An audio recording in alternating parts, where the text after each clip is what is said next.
This week we're doing Fishing Derby for the Atari 2600. Oh joy.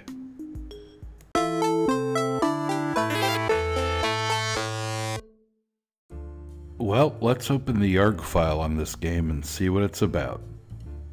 Fishing Derby for the Atari 2600 was developed by Activision in 1980. The game was developed and coded by David Crane, not to be confused with Bob Crane from Hogan's Heroes, who died mysteriously in 1978 in a porn-related murder, but that's another story. David Crane was a pioneer in the video game industry, working both for Atari and being a co-founder of Activision.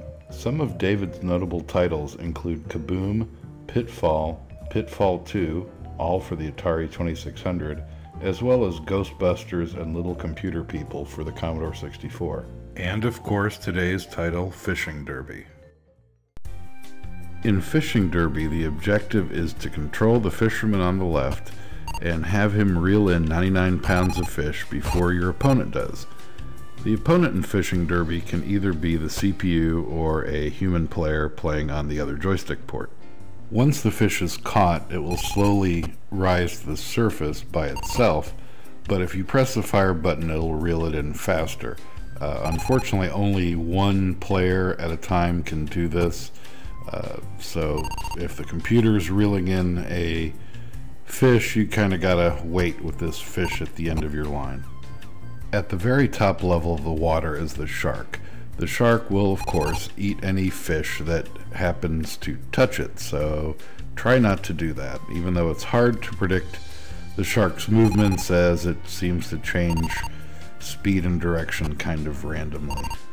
Even though they all look about the same size, the fish at the bottom of the lake are heavier and worth more points, as you can see from this handy overlay I put on the video. While the graphics were okay for a game made in 1980, the sound leaves a lot to be desired. It seems like David Crane just sort of phoned it in, because if you remember, he's the same developer that did Pitfall 2, which had some really great sound effects and music in the game. So it seems like he could have done something a little bit better here. This is one of those games that's hard to get excited about, really. I mean, even back in the day, I remember buying this game.